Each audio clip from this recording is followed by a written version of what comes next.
buenas tardes. Buenas tardes.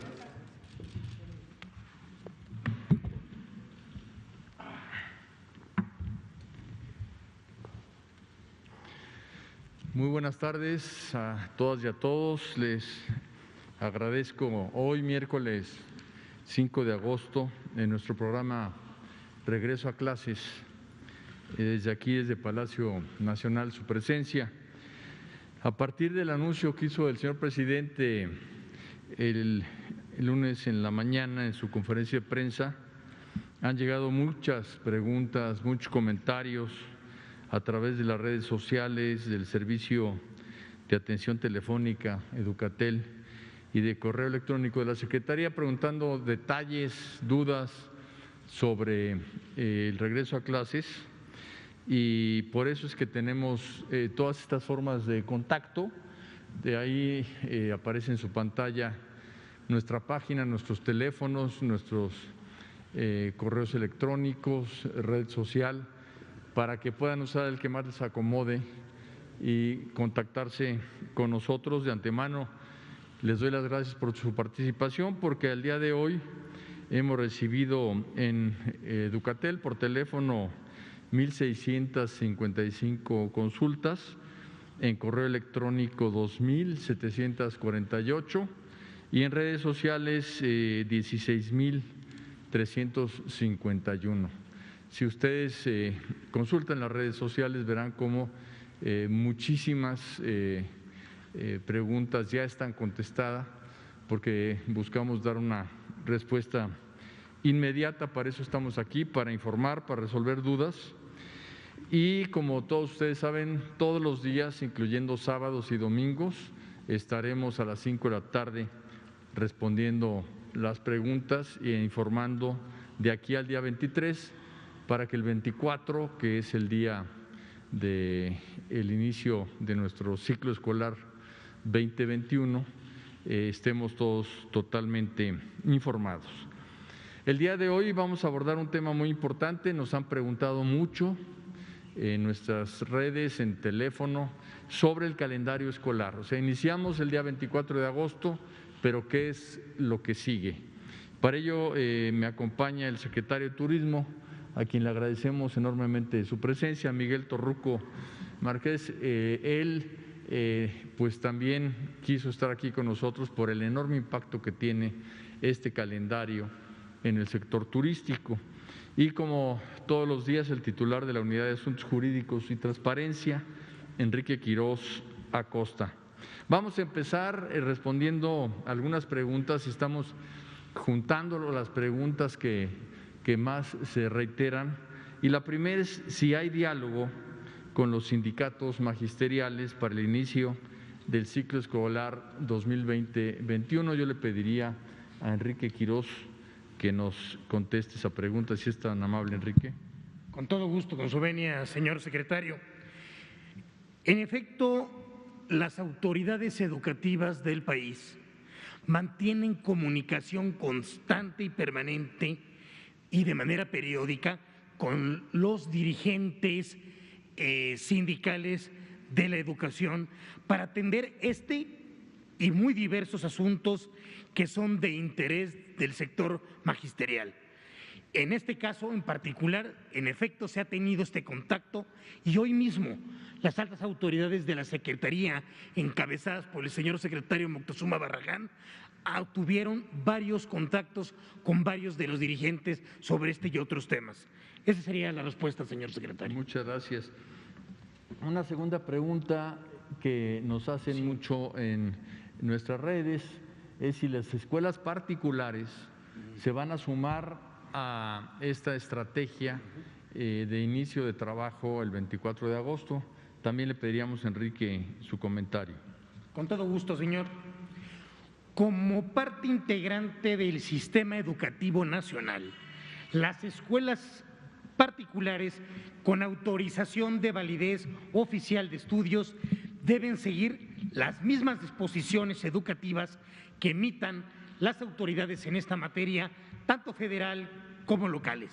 Y así es el caso de sujetarse al calendario escolar respectivo en todo el territorio nacional, tal como lo establece el artículo 149 de la propia Ley General de Educación, señor secretario.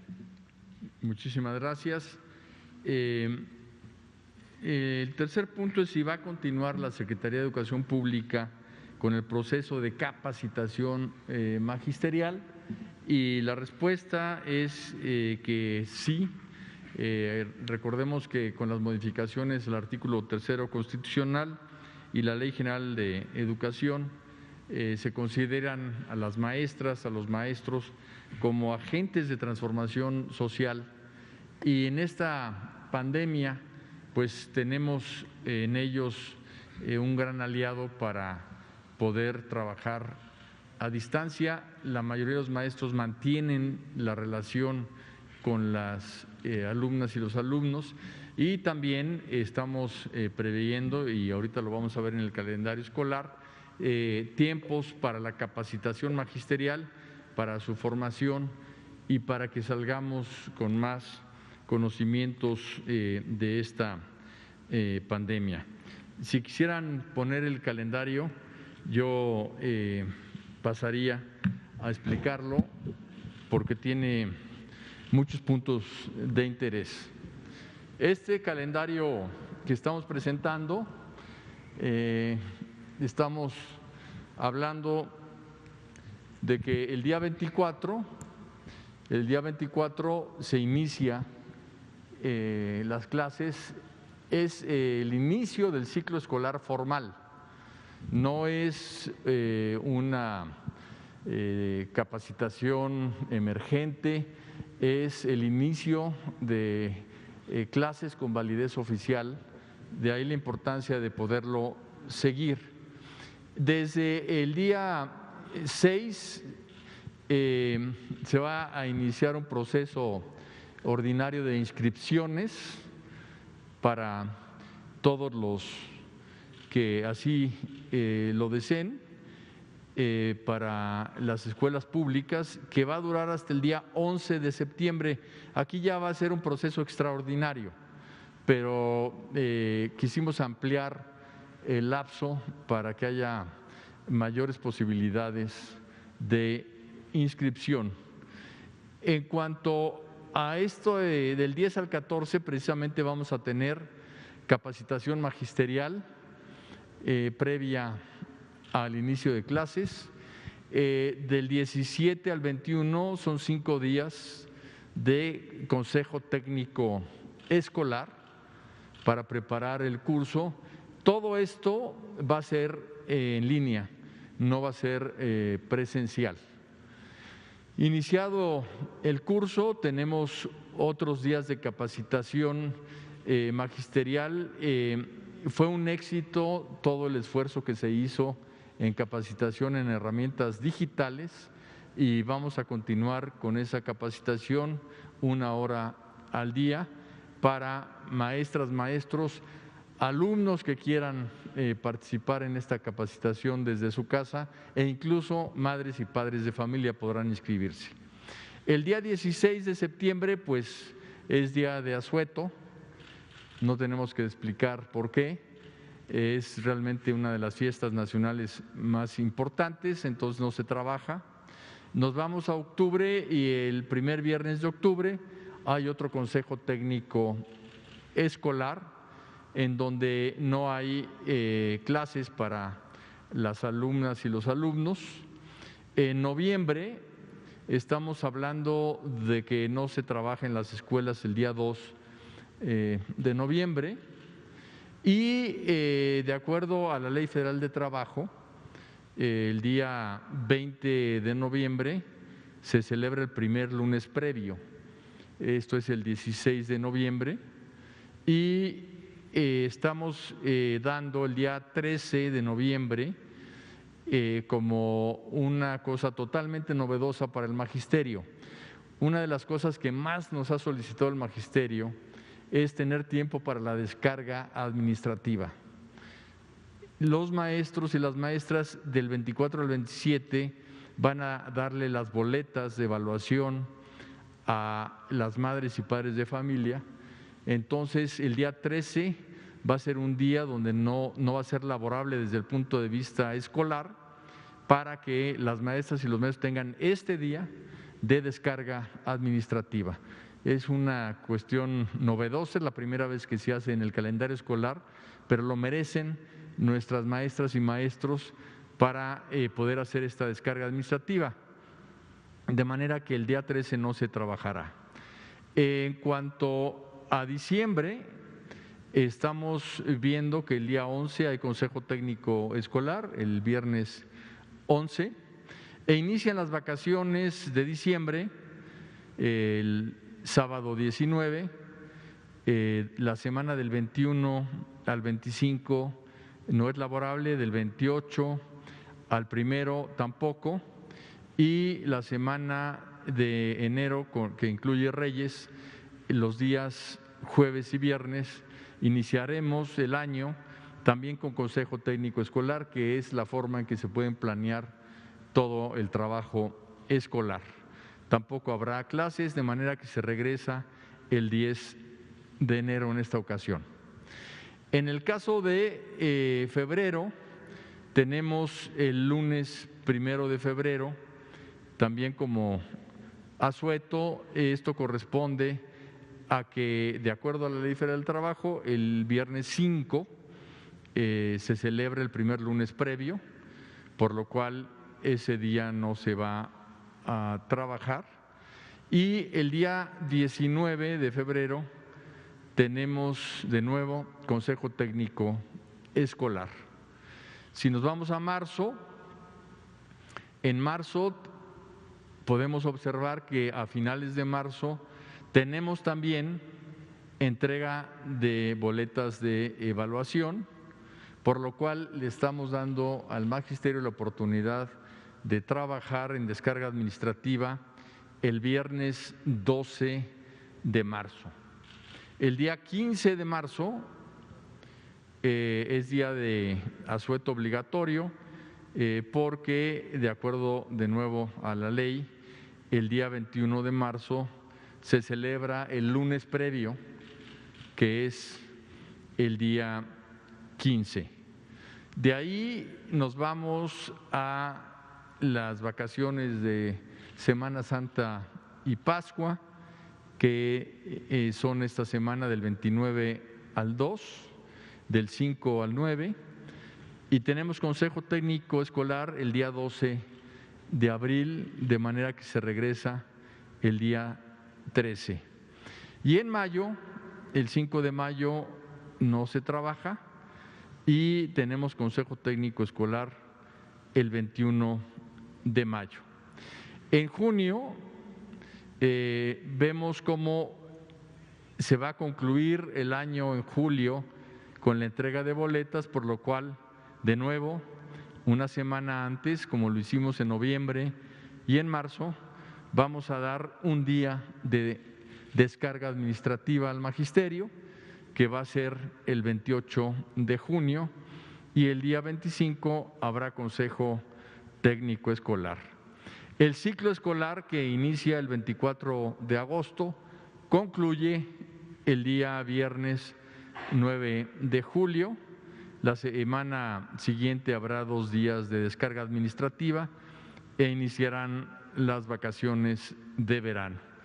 Este es el calendario escolar que regirá a la educación pública y privada en México, y pues creemos que es una gran noticia para el magisterio el hecho de tener estos días previos a la entrega de boletas con la descarga administrativa, para que puedan hacer su trabajo y para que tengan respuesta a una demanda que hemos escuchado desde que empezamos los foros de consulta ya en el 2018, que fuimos por todo el país escuchando a maestras y maestros, y era una demanda reiterada que pues hemos empezado de manera muy clara a atender con este cambio en el calendario escolar.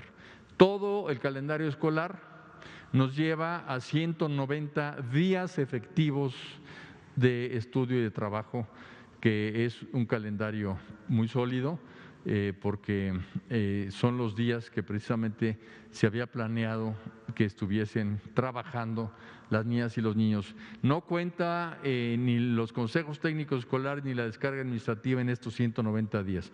Son 190 días efectivos de clase.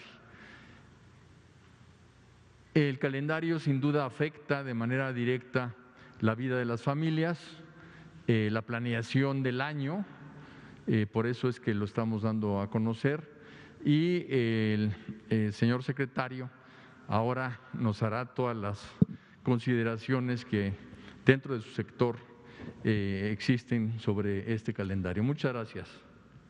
Muchas gracias, estimado secretario de Educación Pública Esteban Moctezuma. También saludo a Enrique Quirós, a los dos subsecretarios que nos acompañan de la Secretaría de Turismo, a ustedes, amigos de los medios de comunicación. Efectivamente, en primer lugar, quiero agradecer y reconocer al secretario de Educación su enorme disposición para poder adaptar también el calendario, beneficiando también a la población a través del derecho y la recreación.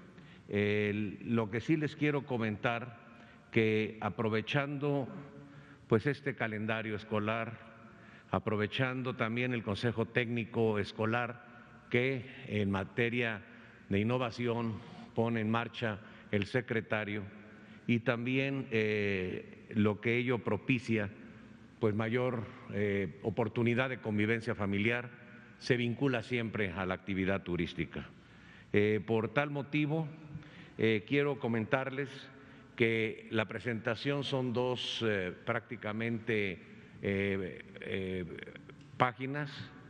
En la primera voy a hablarles de los fines de semana largo y periodo vacacional, lo que es ocupación, derrama y también número de turistas que se pueden desplazar. Para ello se vio tres escenarios, porque estamos viviendo tiempos diferentes.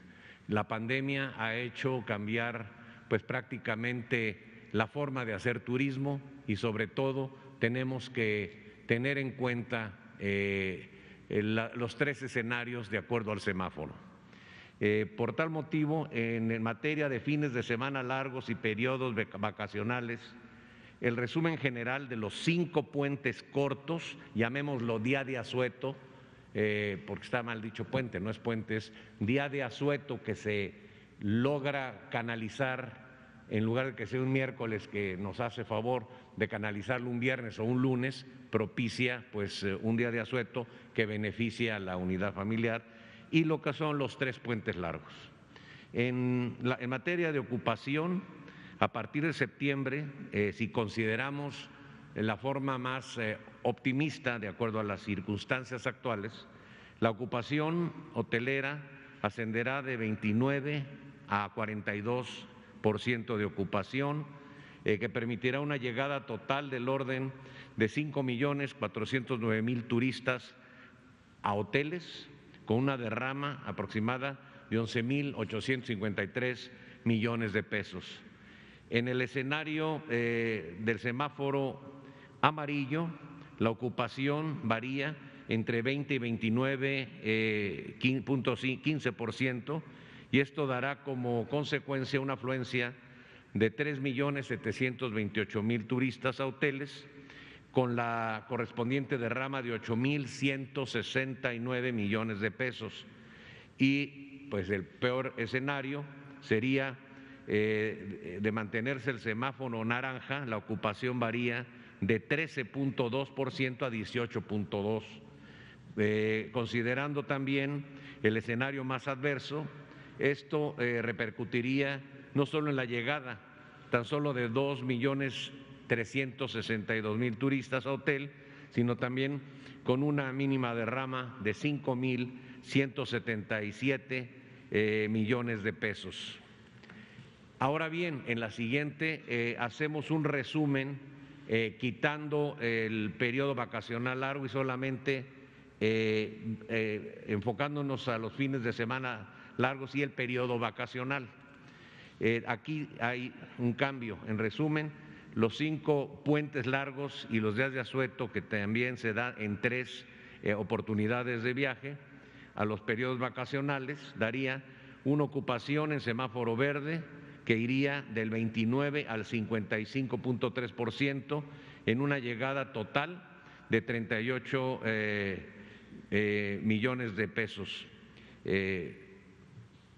También en materia de turistas a hotel, millones de turistas a hotel, con una derrama de 83.651 millones de pesos. Si nos vamos al semáforo amarillo, la ocupación hotelera varía entre 20 y 40%, con una afluencia de 27 millones de turistas a hotel y una derrama de 59.375 millones de pesos. Y el peor escenario de tener el semáforo naranja, la ocupación varía de 13.2 a 28.8, considerando también un escenario adverso que repercutiría tan solo en la llegada de 17.600.000 turistas a hotel, con una pequeña derrama de 38.788 millones de pesos. En síntesis, les recuerdo que si hablamos del turismo interno, es fundamental, que es lo primero que vamos a detonar, y sería muy importante que cuando menos nos fuéramos al escenario medio. Eso depende de la evolución de la epidemia y sobre todo de los colores que estén para poder ser más certeros en lo que son la ocupación, la derrama y el número de turistas hospedados en hotel. Muchísimas gracias, señor secretario. Pasamos a preguntas y respuestas, por favor. ¿Sí? Gracias. Sí, buenas tardes. Juan Carlos Machorro, reportero de AM de Querétaro. Secretario Torruco, ¿qué tanto estima usted que el turismo tardará en recuperarse para tener un turismo masivo, como se decía, en la vieja normalidad? Y lo de este comentario que el presidente, no sé si se malentendió hace meses, de la cuestión de los fines de semana, quitarlos, ¿eso queda totalmente descartado ya por este escenario que vivimos hoy? Y si me permite rapidísimo, el secretario Moctezuma, sé que la educación es un factor esencial para este país. ¿De alguna forma la educación va a verse beneficiada con la entrada del TEMEC, con mayor capacitación de maestros en el extranjero, intercambio de becas o algo? O sea, ahora sí que la educación, ¿le va a servir de algo el TEMEC? Muchas gracias. Gracias. Yo voy a contestar el tema de los fines de semana largos. Nos rige la Ley Federal del Trabajo y el día de hoy está vigente con unos días de asueto que son los que se tienen que programar. El señor presidente ha pedido hacer una reprogramación de esos días para que se celebren en el día original del evento histórico. Por ejemplo, el 20 de noviembre, que actualmente se celebra el 16, él quiere que se celebre pues el Día de la Revolución Mexicana. Una vez que cambie la Ley Federal del Trabajo, nosotros tendríamos que hacer un ajuste en el calendario escolar para que en vez de descansar el lunes, se celebre y se descanse el viernes. De los únicos, digamos, estamos hablando de 3 días nada más que ocupa esta modificación. 2 de ellos caen en viernes, de manera que no afecta casi en nada el tema del calendario, y uno cae en domingo. Entonces, en el momento en que cambie la ley podremos cambiar el calendario, pero hoy nos regimos por la ley vigente como debe de ser. Y conforme al TEMEC, obviamente, pues hay todo un tema muy importante de desarrollo económico, de desarrollo cultural, de desarrollo en las inversiones, en las relaciones que hay entre los países, entre Canadá, Estados Unidos y México, y sin duda esto afecta de manera directa la investigación, el desarrollo, la relación entre las universidades, la capacitación, el intercambio de tecnología. Sin duda es algo muy favorable para la educación. Conforme a la pregunta de cuánto se recuperará, calculamos que puede ser en el 2023 tener los mismos niveles que teníamos al cierre del 2019, que fueron 45.2 millones de turistas de internación y una derrama de 24.600 millones de dólares, es decir, con un crecimiento ya posterior de cerca del 9–10% para el 2024. Muy bien. Continuamos. Gracias, buenas tardes. Muy buenas tardes. Buenas tardes. Iris Velázquez, del periódico Reforma. Me gustaría que se abundara un poquito más acerca de esta comunicación con integrantes de la CENTE. ¿Cuál es su opinión acerca de este rechazo a Aprende en Casa 2? Ellos dicen que no es opción para ellos y van a implementar su propio modelo educativo. ¿Cuál es su opinión y también cuándo es que van a reunirse con los dirigentes de la CENTE y del CENTE? Y también preguntarle, algunos docentes en las redes sociales han indicado que se les hicieron cobros indebidos para apoyos altruistas, niños con cáncer y de bajos recursos, pero ellos no lo autorizaron y se les hizo un cargo domiciliario. ¿Ustedes saben de eso? Y bueno, ¿cuáles son las acciones?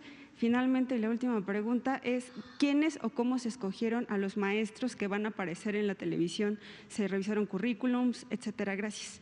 Muy bien. Les pediría que hiciéramos una sola pregunta para que más reporteras y reporteras pudieran trabajar en su difusión. La primera consideración que hace, hay muchas corrientes sindicales. El día de hoy estuvimos trabajando precisamente con dos de las cabezas y líderes de secciones de la CENTE.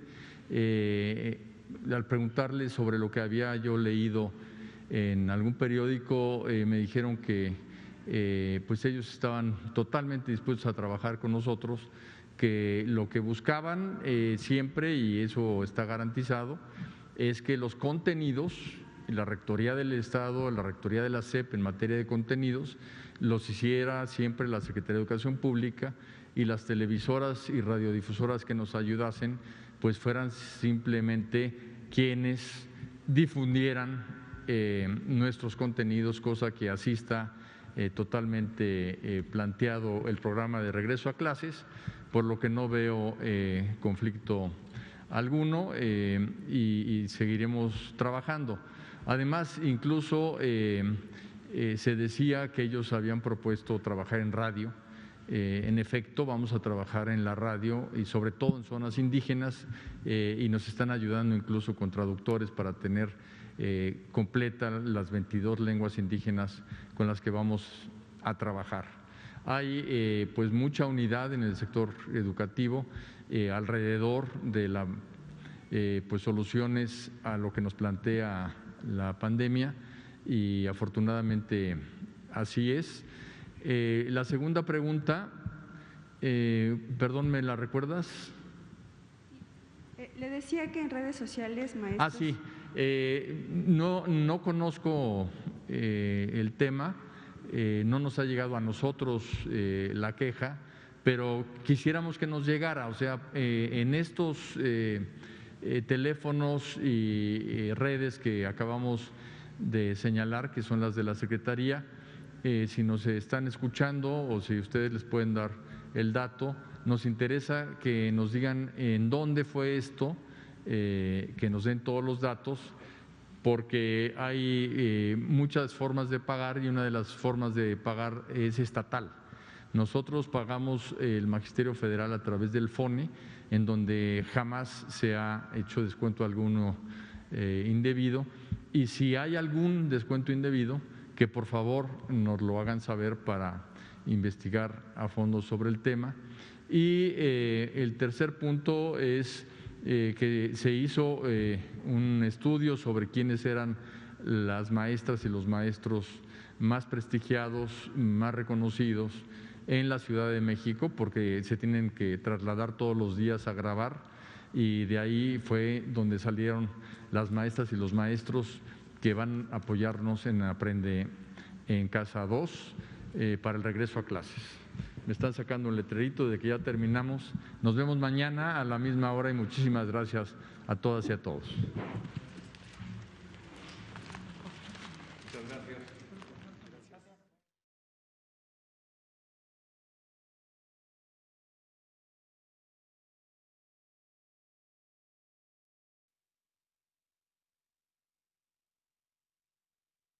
Los mexicanos somos como las montañas de nuestro país. Nos levantamos sobre la tierra cuando parece que no hay camino. Como los ríos, somos una corriente que nada ni nadie puede detener. Y como los volcanes, tenemos el corazón de fuego. Por eso, cuando el mal tiempo pase, seguiremos de pie, demostrando las veces que sean necesarias que nada nos detiene. Gobierno de México.